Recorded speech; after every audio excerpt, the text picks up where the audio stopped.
क्या आप जानते हैं कि सत्य युग, जिसे हम शांति, तपस्या और सत्य का युग मानते हैं, उसमें भी एक ऐसा महासंग्राम हुआ था जिसने त्रिलोक को हिला दिया था। ये कोई साधारण युद्ध नहीं था। ये पहला युद्ध था जहां स्वयं भगवान विष्णु को क्रोधित होना पड़ा। और जब नारायण का क्रोध जागे तो समझिए कि यह केवल एक युद्ध नहीं, बल्कि सृष्टि की दिशा बदलने वाला क्षण होता है।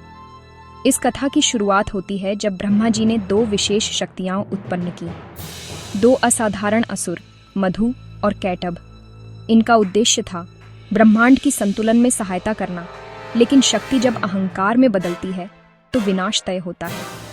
इन दोनों असुरों ने छलपूर्वक वेदों पर अधिकार कर लिया। वो ज्ञान जिससे सृष्टि की रचना होती है, वो मंत्र जो जीवन का आधार है, वो सारे वेद अब अंधकार के वश में थे। और जैसे ही वेदों की रोशनी छिनने लगी, सृष्टि में अंधकार फैलने लगा। चारों ओर भ्रम, भय और अधर्म की छाया पसरने लगी। तभी ब्रह्मांड में एक गूंज उठी, एक दिव्य शक्ति के जागरण की आहट, भगवान विष्णु का हयग्रीव अवतार। हाँ, वही अवतार, घोड़े के मुख वाला, जिसकी गर्जना इतनी भयानक थी कि तीनों लोग कांप उठे। देव, दानव, ऋषि और गंधर्व सभी को आभास हो गया कि अब कुछ महाकाव्य घटने वाला है। और फिर हुआ सत्ययुग का प्रथम युद्ध। ये कोई साधारण संग्राम नहीं था। ये था ज्ञान और अज्ञान, सत्य और भ्रम, धर्म और अधर्म के बीच की पहली टक्कर। भगवान विष्णु के हयग्रीव रूप ने वेदों की रक्षा के लिए वह युद्ध लड़ा, जिसमें उन्होंने मधु और कैटभ दोनों असुरों का संहार कर दिया।